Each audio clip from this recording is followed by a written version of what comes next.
If you enjoy these forgotten stories of humanity during World War II, please like and subscribe. Today's story introduces Helene Fischer, a 24-year-old baker's daughter from Stuttgart whose British captivity led to an unexpected village transformation. August 19, 1944, near Troon, France. Helene Fischer, a 24-year-old civilian cook for a defunct Wehrmacht quartermaster unit, clutched her recipe book as Canadian soldiers encircled their supply depot. The Falaise Pocket was collapsing, the air thick with smoke and the roar of artillery. "Hände hoch," a Canadian corporal commanded in fractured German. Helene raised her hands. Her recipe book, a treasured heirloom containing generations of Fischer family baking secrets, fell into the mud. A soldier retrieved it, flipping through the German script. Helene expected it to be destroyed, but he returned it. "Your recipes, miss," he said in English, a language she barely understood. Nazi propaganda had depicted Allied soldiers as brutal, yet this Canadian showed only indifference. 57 German women, nurses, operators, cooks, secretaries, were separated from the Wehrmacht soldiers and loaded into trucks. Helene, recipe book tight against her chest, sat amidst weeping women. Fellow prisoners Greta and Anna whispered fears of execution and starvation, echoing the party's dire warnings about Allied captivity. Propaganda posters in Stuttgart had shown fanged British soldiers and American bombers dropping skulls. At a British processing station, soldiers methodically checked papers and belongings. A young private examined Helene's recipe book. "What's this then?" he asked an interpreter. "Baking recipes, sir." "Family heirloom?" He returned it, saying, "Keep it safe, miss." This second unexpected act of kindness defied all she'd been told. She was given clean water, which she drank, half expecting poison. After 3 days, a ferry took them across the channel.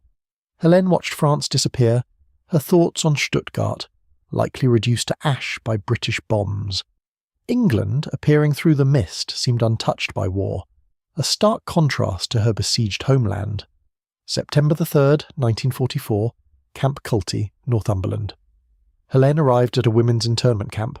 Instead of barbed wire and guard towers, there was a simple fence and neat rows of nissen huts.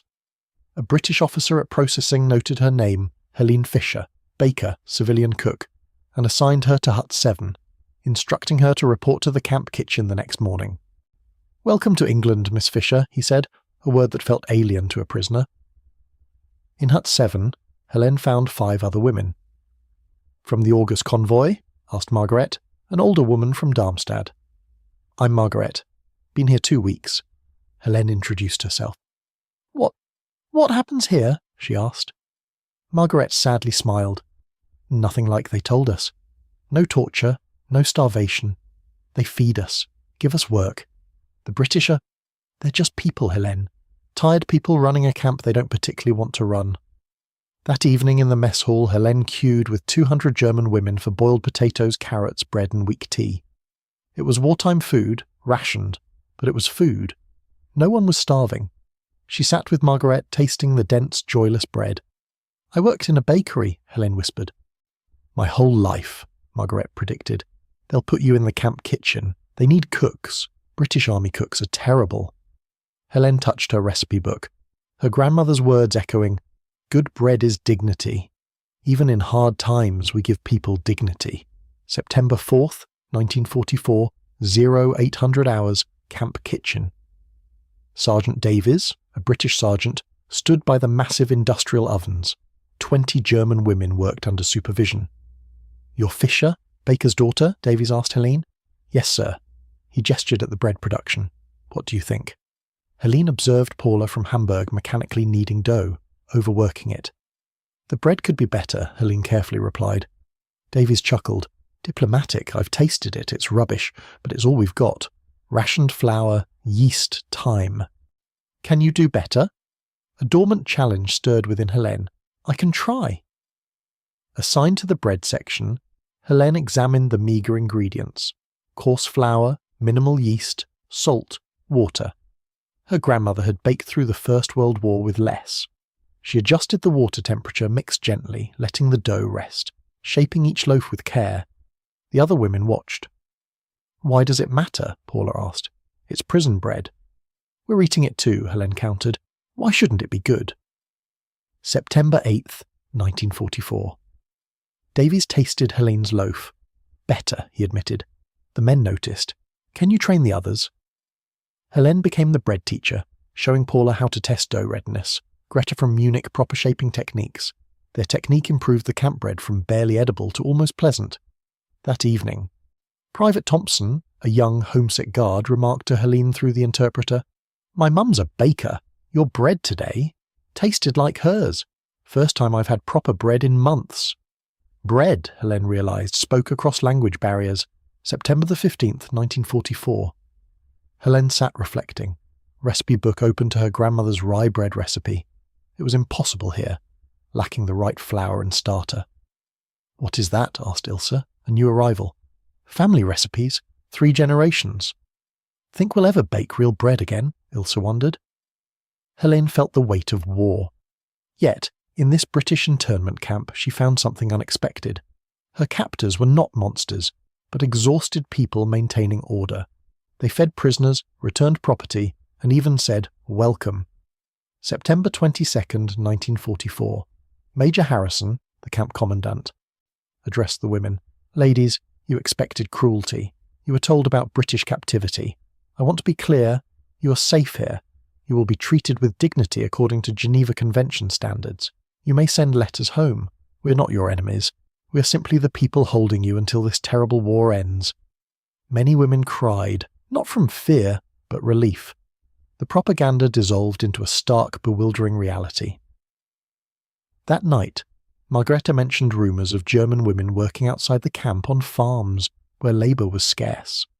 To help British farms while German cities burn, Helene mused, but staying in the camp forever isn't living either.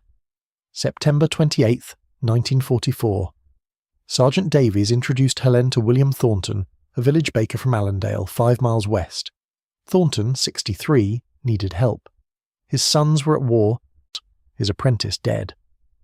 "The village needs bread. I can't keep pace." Sergeant Davies said, "You're a proper baker." Helene's heart raced. "You want me to work in your bakery?" Thornton confirmed, explaining a program for trusted prisoners to work under supervision, living at the camp but working 6 days a week. "And," he added, "you'd be baking real bread. I've saved proper flour, some rye even." Helene's hand went to her recipe book. Rye flour. The chance to bake her family's bread again. "Why trust a German?" she asked. Thornton smiled sadly. "Good bread isn't German or British. I need a baker. You need to bake." Major Harrison cautioned Helene about the arrangement's irregularity and supervision. "You'd be baking for British civilians whose sons are fighting your countrymen." "I know, and sir, why would you do it?" Helene cited her grandmother's wisdom. "Because people need bread. In Stuttgart, British bombs destroyed my family's bakery. Maybe in Allendale I can help rebuild what war breaks, even if it's the enemy's village." October 2nd, 1944. At 4 a.m, Helene stood in William Thornton's bakery. The scent of yeast and flour permeated the ancient walls. He provided proper ingredients, including a sourdough starter. "Show me what you can do," he challenged. Helene opened her grandmother's formula, adjusting it for the ingredients, and set to work, her hands guided by generations of expertise. 6 hours later, Thornton tasted the first loaf. "That," he said quietly, eyes closed, "is proper bread. Haven't tasted bread like that since before the war started." October 5th, 1944. Allendale Village. Helene's loaves filled the bakery window. British housewives queued, ration books in hand.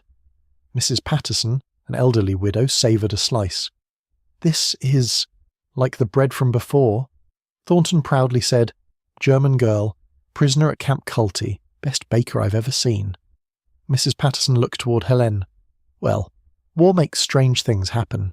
Tell her, thank you." That night, Helene wrote her first letter home. "Dear Mutti, I am in England. I am safe. I am baking bread again. The British are not what we were told. I don't understand this war anymore. I don't understand why we believed the lies. But I am baking, and people are eating, and somehow that feels like the only truth left. I hope you are alive. I hope Stuttgart still stands. I hope someday you will taste my bread again. Your daughter, Helene." November 1944. The Allendale bakery flourished. Helene taught Thornton her family's techniques and learned his. Villagers began to see her not as an enemy, but as the baker who made good bread. While a few still harboured resentment, most simply bought the bread. One morning a British soldier on leave, scarred and missing fingers, entered. "You're the German baker," he stated. Helene tensed. He bought 2 loaves. "My mate died in Normandy. German machine gun. I should hate you. But this bread is the first good thing I've tasted since I came home. War's a strange thing, isn't it?" He left Helene motionless, contemplating the complex reality of war beyond simple propaganda. December 1944. Winter brought Helene's 4th month of captivity. Camp Culty had become familiar, its guards friendly. Major Harrison and Sergeant Davies acknowledged her work. Christmas approached. William Thornton made another request. "The village wants a proper Christmas. Despite rationing proper food, I'm too old for fancy bread, Helene, but you could make something special, something from your family recipes." Helene touched her recipe book. Her grandmother's Christmas Stollen, rich, festive, seemingly impossible with wartime rations. "I don't have the ingredients. I've been saving them. Raisins, almonds, butter, sugar. Enough for maybe 50 loaves for the village. Could you make German Christmas bread for a British village?" Helene opened to the Christ Stollen formula, written in 1898. She suddenly understood Thornton's request.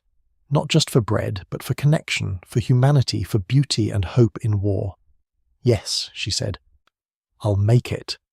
In June 1945, at Camp Culty, Northumberland, Helene Fischer, a 25-year-old German POW, graced the camp bakehouse daily at 4:30 a.m. Her hands, tutored by her Stuttgart grandmother before the war, instinctively assessed dough with a rhythm lost to most. Corporal Thomas Wright, a former railway clerk supervising the baking, was captivated. He watched her fingers read dough temperature, gauge hydration by sound, and determine readiness by the way gluten strands shimmered. "How do you know?" he asked on the 3rd morning, genuinely perplexed. Helene, her English improving rapidly, explained, "My grandmother said a baker listens with her hands. The dough speaks. You must learn its language." Wright diligently recorded her methods in a notebook. Capturing details like the optimal 22 degrees Celsius temperature for her cold fermented rye starter with British flour. Major Vance's promised transformation materialized swiftly. By the 2nd week of June, the bakehouse produced 200 loaves daily, vastly superior to previous attempts. The bread crackled crisply, releasing steam redolent of wheat, a stark contrast to mere flour and water. The crumb, Helene's term, was irregular and open, proof of expert fermentation, boasting a subtle tang from her scratch-built starter. This bread remained edible for 5 days, crucial for irregular deliveries to outlying farms. Village women collecting rations now arrived early, eager for warm loaves. Mrs. Dorothy Kemp, a local farmer's wife, voiced the unspoken question, "Who's making this bread?" Major Vance, overseeing distribution, smiled. "We have a consultant from Stuttgart." The ensuing silence was charged with surprise, suspicion, and curiosity. A German? Mrs. Kemp's tone was neutral, but her gaze drifted towards the bakehouse, where Helene, flour dusting her dark hair, was visible. "A baker," Vance corrected softly. "Her family has baked since before Napoleon. She's teaching us what rationing made us forget." By July, Helene's influence expanded. 3 village women, Mrs. Kemp, her sister Alice Thornton, and Mary Davison, a young widow whose husband died at Arnhem, requested to observe the baking. Major Vance, recognizing the potential propaganda, approved, framing it as an agricultural education exchange. The women arrived before dawn, a mix of skepticism and curiosity. Helene, prepared for their visit, demonstrated her techniques meticulously. She showed them her starter, housed in a ceramic crock, detailing how she adjusted flour to water ratios to compensate for British flour's lower protein content. "In Stuttgart, we use type 1150 flour," she explained, with Alice translating technical terms. "Here, your whole meal has more bran, less gluten, so I adjust. More water, longer fermentation, gentler handling." She demonstrated the autolyst technique, mixing flour and water, then resting it for 30 minutes before adding salt and starter to naturally develop gluten. "This way, even poor flour becomes strong," she said, stretching the dough until light shone through it like skin. "See? The window. This means gluten is ready. Mrs. Kemp tentatively touched the dough. My mother never taught me this, she admitted. She made bread, but not like this. Helene smiled, a rare, genuine expression. Your mother probably knew, but war makes us forget. We use what we have, we hurry, we survive. But bread, good bread, it needs time we think we don't have. The village women returned weekly throughout July and August. Their initial reserve melted as shared work fostered unexpected intimacy. Mary Davison, silent during her first 3 visits, finally spoke during a lesson on scoring techniques. My William loved good bread, she confided, watching Helene's swift, decisive cuts. He wrote about missing it from North Africa. The army bread was terrible, like eating library paste. Helene's hands paused. My brother Klaus wrote the same from Russia. He said army bread tasted like sawdust mixed with patriotic speeches. A profound silence followed, thick with shared recognition. Mary met Helene's gaze. Klaus didn't come home, Helene shook her head. Stalingrad, February 1943. Mary's hand reached for Helene's shoulder, flour dusting between them like a silent blessing. I'm sorry. 2 words, English to German, widow to sister, encompassing immense shared grief. I'm sorry too, Helene whispered, for William, for all of them. Mrs. Kemp, observing, silently wept, her own son irrevocably altered by Burma. Alice Thornton boiled the kettle, and they drank tea while the bread proofed, speaking without words, letting the yeast quietly work its transformative magic. The bread's impact resonated beyond individual households. By September, the Camp Culty method, as Corporal Wright dubbed it in his increasingly detailed reports, was in demand across Northumberland's POW camps and military installations. Wright, promoted to sergeant, credited Fischer's system entirely, his respect for Helene's expertise evident in his precise documentation. He filled 4 notebooks with her techniques, illustrating hand positions, dough consistency, and oven management. These notebooks became essential reference manuals for frustrated British bakers contending with rationing. What Wright couldn't document was the emotional sustenance the improved bread provided. In a village where every family had lost someone to war, the simple excellence of daily bread reclaimed a sliver of dignity. That this comfort originated from a German woman's hands created a cognitive dissonance that slowly eroded the rigid categories of enemy and ally. In October, Major Vance received an unusual request. Reverend Peter Ashworth of St. Bartholomew's, the village church, and have been, well, earnest but inadequate have been, well, earnest but inadequate. Miss Fisher's bread seems to me a suitable offering for the Lord's table. Vance presented the request to Helene, curious about her reaction.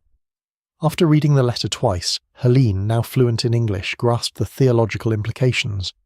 I am Catholic, she said slowly, and German, and a prisoner. Is this appropriate? Vance shrugged. Reverend Ashworth seems to think good bread is good bread, regardless of who bakes it. The choice is yours. Helene paused, studying the letter. Finally she nodded. In Stuttgart, my grandmother baked for St. Eberhard's Cathedral.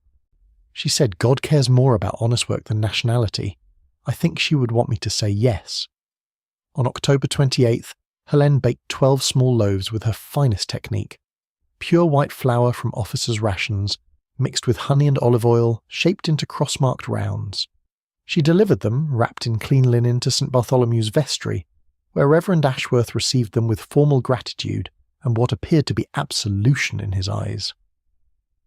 The harvest festival fundamentally altered the village's relationship with Helene. 73 villagers took communion that Sunday with bread baked by German hands, the symbolism profound for all present. Mrs. Kemp, attending with her shell-shocked son, later told Helene, My Arthur ate 2 pieces, first time he's eaten bread without prompting since he came home.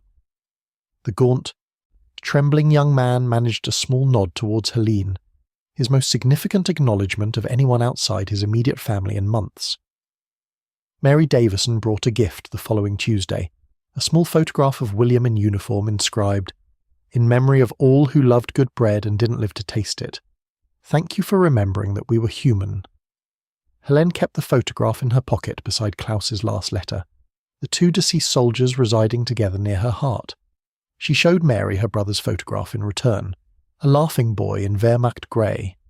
They stood together, looking at the young men their countries had pitted against each other, finding no answers but sharing their questions. By November, Helene had trained 6 British military bakers and 11 village women in her techniques.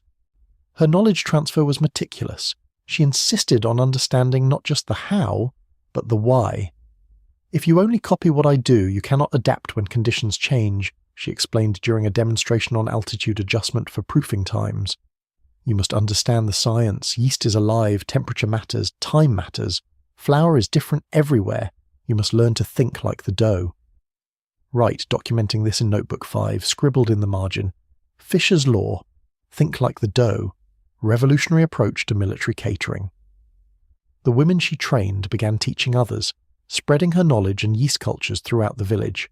Each family now maintained a starter descended from Helene's original, forging a living chain of fermentation, German expertise reproducing in British kitchens, and creating bread that connected people to a tradition predating any war. Helene's future became uncertain with the first snow of December. Major Vance received repatriation orders. All German POWs were to return to Germany by March 1946, processing starting in January. Vance delayed informing Helene for 3 days, acknowledging the complexity of the situation she had inadvertently fostered. When she finally summoned Helene, the younger woman sensed the reason. "I am going home," Helene stated, her English now tinged with the Northumberland rhythm. Vance handed her the orders. "You're scheduled for the February transport. You'll be processed through Hamburg, then you can make your way to Stuttgart." Helene read the paper, her face unreadable. "Stuttgart is rubble, Major Vance. My family's bakery is ash. My parents are dead. My mother in the firebombing, my father of grief 3 months later. Klaus is frozen somewhere in Russia. I have a cousin in Munich if she survived. That is what I have in Germany." She looked up, her eyes dry but profoundly tired. "Here I have work, purpose, people who have become, not friends perhaps, but something. People who do not see me and think only of destruction." Vance's throat tightened. "I can't authorize you to stay, Helene. I wish I could, but—" "I know," Helene interrupted gently. "The war makes rules. I understand. But I wanted you to know that leaving here, leaving this, it is harder than I expected. When I arrived, I thought I was still German in a British prison. Now I think perhaps I am something else. A baker who happens to be German, working with bakers who happen to be British. The bread doesn't know the difference." The village's response to Helene's impending departure was immediate and unprecedented. Within a week, Reverend Ashworth drafted a petition to the Home Office, requesting authorization for Helene to remain in Britain as a displaced person with specialized agricultural knowledge vital for post-war reconstruction. 47 villagers signed it, including Mrs. Kemp's husband, whose farm had benefited from Helene's bread. Wright submitted a military recommendation detailing her contribution to improved nutrition and morale across 3 counties. Mary Davison penned a personal letter describing how Helene's teaching had given her purpose after widowhood, concluding, "She has lost as much as we have. She has given more than we deserved. She deserves a choice about where to rebuild her life." The petition proceeded in January, bureaucratic machinery grinding slowly. Helene continued her work, unsure if she was preparing her students for her absence or continued presence. The waiting was a torment, hope and resignation coexisting in her chest like yeast and salt, opposites creating something greater. She taught as if each lesson were her last, imparting 60 years of family knowledge into willing hands, ensuring the bread would endure. In the quiet pre-dawn hours, alone in the bakehouse with dough, she whispered prayers in German to her grandmother's memory, and in English to a future she could not yet see, asking for the wisdom to accept whatever answer came and the courage to survive it. September 1947, Helene Fischer, 27, had arrived at Alnwick Station with her life packed into a single suitcase, 3 dresses, her mother's flour-stained apron, and a letter from Major Eleanor Vance attesting to Helene's exceptional baking skills and character. Mr. Thomas Weatherby, the station master, collected her, silently driving her through the Northumberland countryside. His son had died at Arnhem, and the wartime scars, overgrown fields, crumbling walls, women in black, were stark reminders of loss. Helene too understood widowhood. Her father had been killed in an Allied raid on Stuttgart in March 1944. Her younger brother Hans died at Stalingrad. Her mother and sister perished in the same Stuttgart raid when their apartment building was directly hit. Helene had been working at a Wehrmacht communications facility that night and was surviving while her family was annihilated.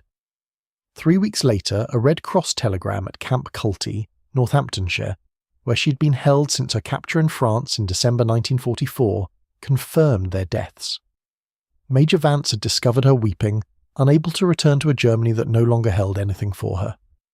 Now, in September 1947, Henderson's bakery needed Helene.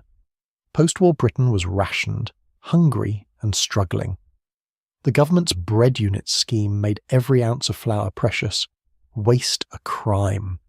Helene's family legacy of 3 generations of Stuttgart baking, with its techniques for stretching ingredients and maximizing nutrition, made her invaluable. Mrs. Margaret Henderson, 64, owner of the bakery since her husband's death in the Great War, met Helene at the door. Facing this young German woman, an enemy only 2 years prior, Mrs. Henderson simply asked, "Can you start at 4 tomorrow morning? We're behind on the day's batch." Helene began the next dawn working 18-hour days. She slept in a small room above the bakery, imbued with the constant scent of yeast and wood smoke. The village watched her, some with curiosity, others with thinly veiled hostility. Mr. Weatherby avoided speaking to her for the first year. Mrs. Davies from the butcher shop crossed the street to avoid her, yet Helene's bread became her voice. Her dark rye sourdough, dense and earthy, stayed fresh for 5 days, a crucial quality for families on tight budgets.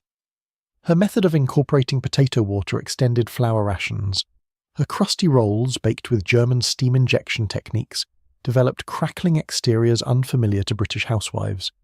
By Christmas 1947, queues formed before dawn at Henderson's bakery. Major Vance visited twice that first year, November 1947 and March 1948. She reported that most German POWs at Camp Culty had been repatriated, and the camp was converting to emergency housing. Vance also brought official recognition, a letter from the Northumberland County Council acknowledging Helene's exceptional contribution to local food security, which Helene tucked into her mother's apron. In May 1948, Helene met James Henderson, Margaret's nephew. He had returned from North Africa having lost his left hand, learned to bake one-handed, and took on the heavy tasks Helene couldn't manage alone. They married in October 1950 at Alnwick's Catholic Church in a quiet ceremony, attended by 30 villagers, including Mr. Weatherby, who finally shook Helene's hand. And with no surviving family in war-torn Stuttgart, Helene had no one from Germany to invite. Major Vance attended, giving away the bride. The wedding photograph shows Helene in a simple dress, James in his demobilization suit, and Vance beaming in civilian clothes. The bakery became Henderson and Fischer in 1952, though locals still commonly referred to it as Henderson's. Helene's techniques became foundational. She trained 4 local women, imparting the Stuttgart method for natural sourdough starters, the precise temperatures for proving dough in Northumberland's damp climate, and the art of scoring loaves for even expansion. These women, in turn, taught others. By 1960, Helene's methods had permeated bakeries across Northumberland, their origin often unknown. Helene rarely spoke publicly about Camp Culty. When asked about her past, she would simply say, "I came during the war, I stayed." The deeper complexities, her family killed by the same nation that treated her with extraordinary kindness, her choice of Britain over her devastated homeland, her intertwined feelings of gratitude and guilt for survival, remained private. She confided everything to James during their engagement. He listened, held her remaining hand with his own, and observed, "We're all broken by that war. We build from the pieces we have left." They had 3 children, Margaret, 1951, Thomas, 1953, and Eleanor, 1955, named after Major Vance. Helene taught them German, though they spoke it only at home. She taught them baking. She instilled in them the belief that character surpassed nationality. Margaret Henderson later reflected in her mother's 1999 obituary feature in the Northumberland Gazette. "Mum never hid being German, but she didn't advertise it either. We knew Oma and Opa died in the war. We knew Mum had been a prisoner. We didn't know the full story until we were adults." The full story gradually unfolded. In 1975, Helene attended a Camp Culty reunion for former personnel and POWs, one of only 12 German women to do so. She reconnected with 3 women she had known, one living in Manchester, married to a British soldier, one in Canada, and one who, having returned to Germany, visited Britain annually. They shared letters Major Vance had meticulously saved, requests for baking supplies, thank you notes from British housewives, and Helene's application for a civilian work permit. Vance, then 73, had preserved every document. She told Helene, "I always knew you'd make something remarkable of yourself. You already had. You just needed the chance to prove it." Helene began speaking more openly in the 1980s, after James's death in 1982. She gave an interview to the Alnwick Observer in 1985 about German POWs' contributions to British recovery, spoke at a local school in 1987 about reconciliation, and demonstrated traditional Stuttgart baking methods at a German-British Friendship Society meeting in Newcastle in 1989. However, she never wrote a memoir or sought publicity. Her legacy was her bread, her students, her family. Major Eleanor Vance died in 1991 at 89. Helene attended her funeral in Hampshire, where Vance's daughter gave Helene a box of letters, 50 years of correspondence chronicling Helene's integration, marriage, children, modern gradual acceptance in Alnwick. Vance had saved every letter. After Helene's death in February 1998, at 78, her eldest granddaughter Sarah discovered her recipe book. Leather-bound with brittle pages, it contained handwritten recipes in German and English. Tucked inside was a dried cornflour from Camp Culty's fields, pressed in 1946, and a note from Major Vance dated September 1947. "Dear Helene, you brought true sustenance to a hungry land, first in camp, now in freedom. May your bread always rise. With deepest respect, Eleanor Vance." Also found was a photograph. Helene, 25, in a POW uniform outside Camp Culty's kitchens, holding a loaf of bread, smiling uncertainly. In 2000, Sarah Henderson donated the recipe book to the Bailiffgate Museum in Alnwick, where it is displayed as part of Helene's story, German POW to British Baker, a story of reconciliation through bread. The exhibit includes her civilian work permit, wedding photograph, letters from Major Vance, and testimonials from villagers about her impact. The sourdough starter Helene brought from Camp Culty in 1947, originally from her mother's Stuttgart bakery, remarkably preserved through war and captivity, remains active.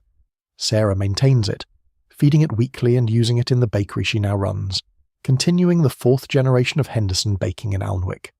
The starter, now 127 years old, has survived 2 world wars, 3 countries, and countless loaves.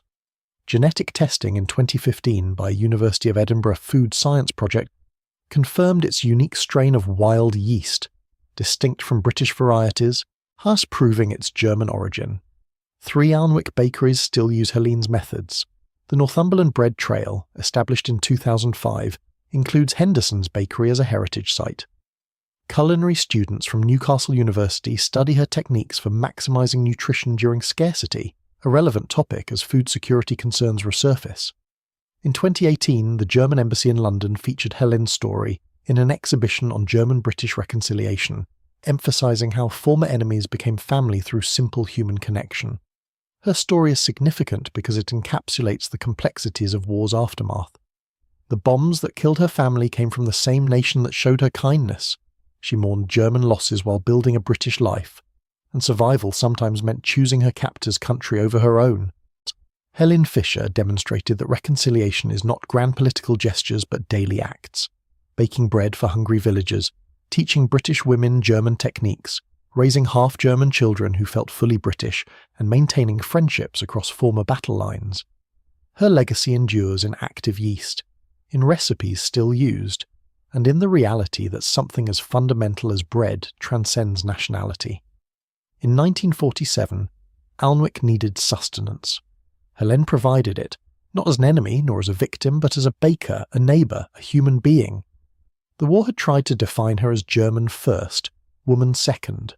Camp Culty's humanity, Major Vance's mentorship, the work permit, the chance to stay, allowed her to be human first, everything else secondary. This small shift mirrored in thousands of similar stories. I rebuilt Europe not through treaties but through trust earned one loaf at a time. Today, Henderson's bakery still sells Helene's dark rye sourdough, its recipe unchanged since 1947.